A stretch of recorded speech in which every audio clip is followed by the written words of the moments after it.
അരവിന്ദ് കെജ്രിവാളിനെ 10 ദിവസത്തേക്ക് ഇഡി കസ്റ്റഡിയിൽ ആവശ്യപ്പെട്ടിരിക്കുകയാണ്. കോടതി നടപടികൾ പുരോഗമിക്കുകയാണ്. ജിഷ്ണു കൃഷ്ണൻ ചേരുന്നു. ജിഷ്ണു, വിവരങ്ങൾ.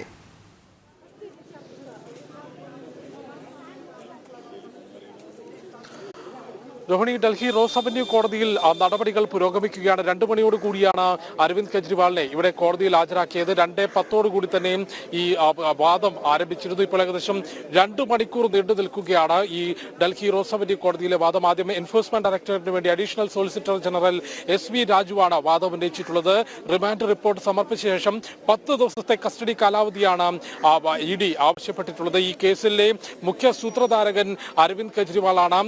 ഡൽഹിയിൽ മധ്യനയ രൂപീകരണത്തിന് നേതൃത്വം നൽകുകയും അതുവഴി നടന്നിട്ടുള്ള അഴിമതികൾ കൃത്യമായി ആസൂത്രണം ചെയ്തിട്ടുള്ളത് അരവിന്ദ് കെജ്രിവാളും ആം ആദ്മി പാർട്ടിയുമാണ് എന്നുള്ള വാദമാണ് എൻഫോഴ്സ്മെന്റ് ഡയറക്ടറേറ്റിന് വേണ്ടി അഡീഷണൽ സോളിസിറ്റർ ജനറൽ കോടതിക്ക് മുൻപിലേക്ക് വെച്ചിട്ടുള്ളത്. അതിന് വ്യക്തമായ തെളിവുകളുണ്ട്. ഈ കേസിന്റെ കിങ് പിൻ എന്നുള്ളത് അരവിന്ദ് കെജ്രിവാളാണ്. അതുകൊണ്ട് കൂടുതൽ ചോദ്യം ചെയ്യുന്നതിനായി 10 ദിവസത്തെ കസ്റ്റഡിയിൽ വിട്ടു നൽകണം എന്നുള്ള വാദമാണ് ഇഡി കോടതിക്ക് മുൻപിലേക്ക് വെച്ചിട്ടുള്ളത്. പിന്നീടാണ് മനു അഭിഷേക് സിംഗ്വി, മുതിർന്ന അഭിഭാഷകനൊപ്പം ചൗധരിയും അരവിന്ദ് കെജ്രിവാളിന് വേണ്ടി കോടതിയിൽ വാദം ഉന്നയിച്ചിട്ടുള്ളത്. അവർ ചൂണ്ടിക്കാട്ടിയിട്ടുള്ളത് ഇങ്ങനെ മുഖ്യമന്ത്രി പദത്തിലിരിക്കെ ഒരു വ്യക്തിയെ ഈ ഒരു കള്ളപ്പണ ഇടപാടുമായി ബന്ധപ്പെട്ട കേസിൽ അറസ്റ്റ് ചെയ്യുന്നത് ആദ്യമാണ്. അതിന്റെ നടപടികൾ പാലിച്ചിട്ടില്ല. സമൻസുകൾക്ക് കൃത്യമായ മറുപടികൾ അഭിഭാഷകൻ നൽകിയിരുന്നു. എന്നിട്ടും ചോദ്യം ചെയ്യൽ പൂർത്തിയാക്കുന്നതിന് മുൻപെയാണ് അരവിന്ദ് കെജ്രിവാളിന്റെ അറസ്റ്റ് രേഖപ്പെടുത്തിയത്. അതിനും അപ്പുറത്തേക്ക് മനു അഭിഷേക് സിംഗ്വി ഈ വിചാരണ കോടതിയിൽ ചൂണ്ടിക്കാട്ടിയിട്ടുള്ളത് ഈ ഒരു കേസിൽ PMLA കേസിൽ അറസ്റ്റ് എന്ന നടപടിയിലേക്ക് പോലും കടക്കേണ്ടതില്ല. ഇഡി അതിന്റെ എല്ലാ അധികാരവും ഉപയോഗിച്ചുകൊണ്ടാണ് ഈ കേസിൽ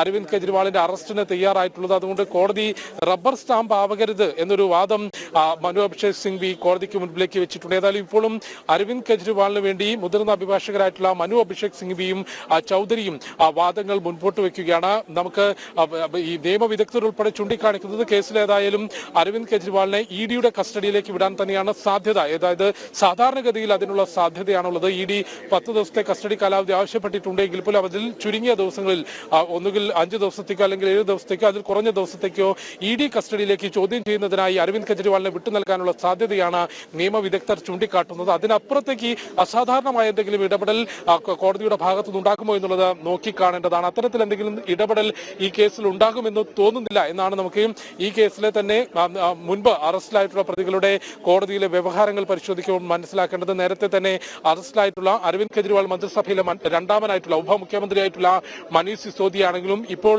ഇഡി അറസ്റ്റ് ചെയ്തിട്ടുള്ള BRS നേതാവ് കവിതയാണെങ്കിലും അവരുടെയെല്ലാം ജാമ്യാപേക്ഷയിന്മേൽ കോടതി വ്യക്തമായ തീരുമാനം എടുത്തിരുന്നത് ഇഡിയുടെ വാദങ്ങൾ അംഗീകരിച്ചുകൊണ്ടായിരുന്നു. ഈ കേസിൽ വ്യക്തമായി 100 കോടിയിലധികം രൂപയുടെ അനധികൃത ഇടപാട്, കള്ളപ്പണ ഇടപാട് നടന്നു എന്നുള്ളതാണ് എൻഫോഴ്സ്മെന്റ് ഡയറക്ടറേറ്റ് കണ്ടെത്തിയിട്ടുള്ളത്. ഇന്ന് കോടതിയിൽ ഹാജരാക്കിയിട്ടുള്ള സമൻസ് റിപ്പോർട്ടിലും ഒപ്പം അഡീഷണൽ സോളിസിറ്റർ ജനറലിന്റെ വാദത്തിലും ഈ കേസ് എന്താണെന്ന് ചുരുക്കി കോടതിയെ ബോധ്യപ്പെടുത്തിയിരുന്നു. ഡൽഹിയിൽ പുതുതായി രൂപീകരിച്ച 2021-22 കാലയളവിൽ രൂപീകരിച്ചുള്ള പുതിയ മദ്യനയത്തിലൂടെ ഡൽഹിയിലെ മദ്യവിതരണത്തിന്റെ ചുമതല പൂർണ്ണമായും സ്വകാര്യ കമ്പനികൾക്ക് വിട്ടു നൽകി. അതും മുൻപ് ചില നിയമവിരുദ്ധ പ്രവർത്തനങ്ങൾക്ക് ബ്ലാക്ക് ലിസ്റ്റ് ചെയ്യപ്പെട്ട കമ്പനികൾക്ക് പോലും മദ്യവിതരണത്തിന്റെ ചുമതല നൽകിയതിലൂടെ ഏകദേശം 100 കോടിയിലധികം രൂപയുടെ അഴിമതി അരവിന്ദ് കെജ്രിവാളും ആം ആദ്മി പാർട്ടിയും നടത്തി. അതിൽ വലിയൊരു ശതമാനം തുക ഗോവ, പഞ്ചാബ് നിയമസഭാ തെരഞ്ഞെടുപ്പുകൾക്ക് വേണ്ടി വിനിയോഗിച്ചിട്ടുണ്ട്. ഗോവ നിയമസഭാ തെരഞ്ഞെടുപ്പിന് ചെന്നൈയിൽ നിന്ന് എത്തിച്ച പണമാണ് ഉപയോഗിച്ചത് എന്നുള്ള കാര്യവുമാണ് ഇപ്പോൾ അഡീഷണൽ സോളിസിറ്റർ ജനറൽ വ്യക്തമാക്കിയിട്ടുള്ളത്. ഈ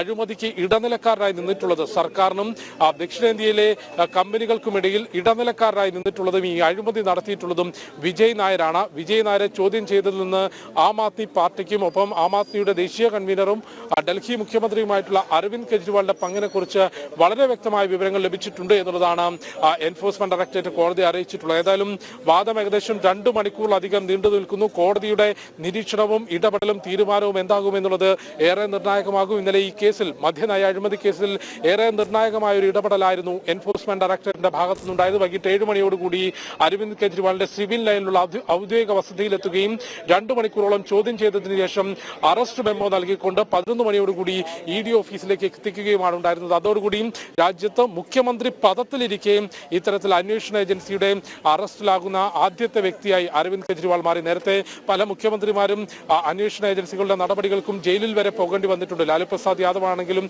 അത്തരത്തിലുള്ള നേതാക്കളുടെ കാര്യങ്ങൾ പരിശോധിക്കുമ്പോൾ നിയമ നടപടികൾ നേരിട്ടുണ്ടെങ്കിൽ പോലും മുഖ്യമന്ത്രി പദത്തിലിരിക്കെ ഇത്തരത്തിൽ അന്വേഷണ ഏജൻസിയുടെ അറസ്റ്റ് നേരിടേണ്ടി വന്ന ആദ്യ വ്യക്തിയായി അരവിന്ദ് കെജ്രിവാൾ മാറുകയാണ്.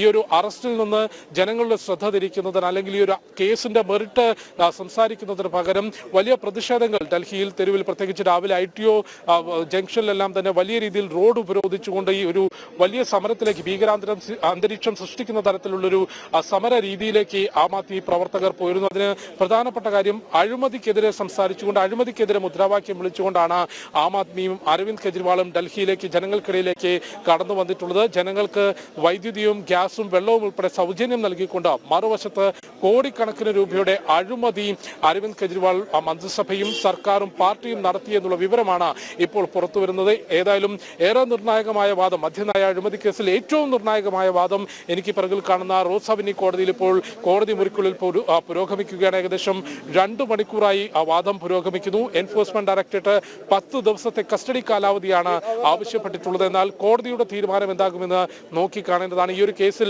അറസ്റ്റിന്റെ തന്നെ ആവശ്യമില്ല. ED അതിന്റെ എല്ലാ തരത്തിലുമുള്ള അധികാരം ഉപയോഗിച്ചുകൊണ്ടാണ് അരവിന്ദ് കെജ്രിവാളിനെ അറസ്റ്റ് ചെയ്തിട്ടുള്ളത് എന്ന വാദം അരവിന്ദ് കെജ്രിവാളിന് വേണ്ടി അഭിഭാഷകനും മുൻപോട്ട് വെച്ചിട്ടുണ്ട്. രോഹിണി. അതെ, ജിഷ്ണു തുടരുക. ഗൗതമിലേക്ക് പോവുകയാണ്.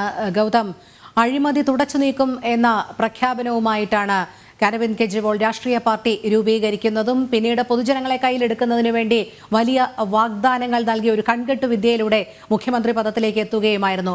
തുടർന്നാണ് ജൽ ബോർഡ് അഴിമതിയും മദ്യനയ അഴിമതിയും ഒക്കെ പുറത്തു വരുന്നത്.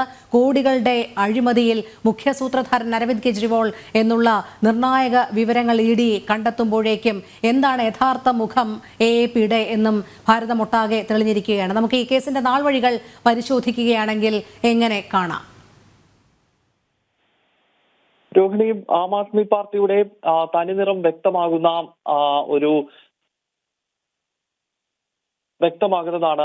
ഈ ഡൽഹി മദ്യനയ അഴിമതി കേസ് എന്നത് കൃത്യമാണ്. കാരണം ഇതിന്റെ നാൾവഴികൾ പരിശോധിക്കുമ്പോൾ ഇതിൽ നടന്നിട്ടുള്ള അഴിമതി അല്ലെങ്കിൽ ക്രമക്കേട് എത്രത്തോളം ഭീകരമാണെന്ന് മനസ്സിലാക്കാൻ കഴിയും. 2021-22 വർഷത്തെ പുതിയ മദ്യനയം, എക്സൈസ് നയമാണ് ഇപ്പോൾ മുഖ്യമന്ത്രിയുടെ അറസ്റ്റിലേക്ക് വരെ കാര്യങ്ങൾ എത്തി നിൽക്കുന്ന ഈ സംഭവ വികാസം. അതായത് 2021 നവംബർ മാസത്തിൽ പുതിയ മദ്യനയം ഡൽഹിയിൽ വരുന്നു.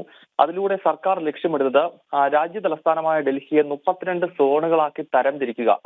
ഓരോ സോണിലും 27 ബിവറേജുകൾ വീതം അനുവദിക്കുക എന്നുള്ളതായിരുന്നു. മദ്യവിൽപ്പനയിൽ നിന്നും പൂർണ്ണമായി സർക്കാർ ഔട്ട്ലെറ്റുകളെ ഒഴിവാക്കിക്കൊണ്ട് ഇത് സ്വകാര്യ കമ്പനികളെ ഏൽപ്പിച്ചു.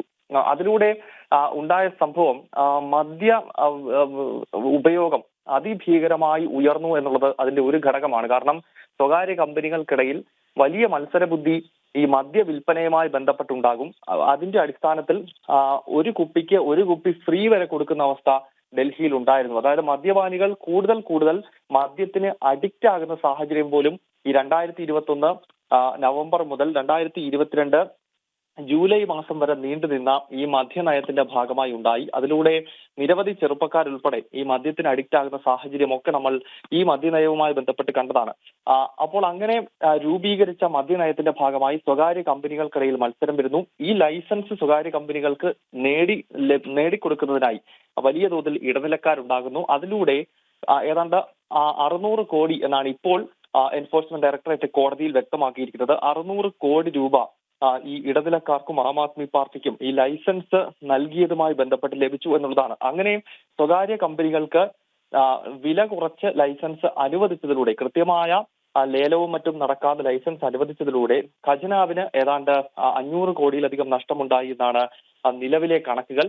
അങ്ങനെ വലിയ തോതിലുള്ള നഷ്ടം സംഭവിച്ച ഈ ഡീലിലൂടെ 600 കോടിയാണ് ആം ആദ്മി നേതാക്കൾക്ക് ലഭിച്ചത്. അതിൽ 45 കോടി രൂപയോളം അവര് ഗോവ നിയമസഭാ തെരഞ്ഞെടുപ്പിൽ ഉൾപ്പെടെ ഉപയോഗിച്ചു എന്ന് മനസ്സിലാക്കാൻ സാധിക്കുന്നു. പഞ്ചാബ് നിയമസഭാ തെരഞ്ഞെടുപ്പിനെ കുറച്ച് തുക ഉപയോഗിച്ചിട്ടുണ്ട്. എന്തായാലും ഈ അഴിമതിയുമായി ബന്ധപ്പെട്ട ആദ്യ റിപ്പോർട്ട് പുറത്തു വരുന്നത് BJPയുടെ ഇപ്പോഴത്തെ MP ആയിട്ടുള്ള മുൻ സംസ്ഥാന അധ്യക്ഷൻ, ഡൽഹി ഘടകത്തിന്റെ മുൻ അധ്യക്ഷൻ കൂടിയായിട്ടുള്ള മനോജ് തിവാരി ഈ മദ്യനയത്തിൽ അഴിമതി ഉണ്ടെന്ന് ആദ്യം പ്രഖ്യാപിക്കുകയും ഇതുമായി ബന്ധപ്പെട്ട് ലഫ്റ്റനന്റ് ഗവർണറായിരുന്ന അനിൽ ബൈജാലിന് പരാതി നൽകുകയും ചെയ്തു. ഈ പരാതിയുടെ അടിസ്ഥാനത്തിൽ ചീഫ് സെക്രട്ടറിയോട് റിപ്പോർട്ട് തേടുന്നു. പിന്നീട് ഡൽഹി ചീഫ് സെക്രട്ടറി ലഫ്റ്റനന്റ് ഗവർണറായിരുന്ന അനിൽ ബൈജാലിന് നൽകിയ റിപ്പോർട്ടിനകത്താണ് ഖജനാവിന് വലിയ നഷ്ടമുണ്ടാകുന്നതാണ് ഡൽഹി മദ്യനയ അഴിമതി എന്നത് സംബന്ധിച്ചുള്ള കണ്ടെത്തലുണ്ടാകുന്നത്. ഇതേ തുടർന്ന് CBIക്ക് ഇതിന്റെ അന്വേഷണം അന്നത്തെ ലഫ്റ്റനന്റ് ജനറൽ കൈമാറുന്നുണ്ട്, ലഫ്റ്റനന്റ് ഗവർണർ കൈമാറുന്നുണ്ട്.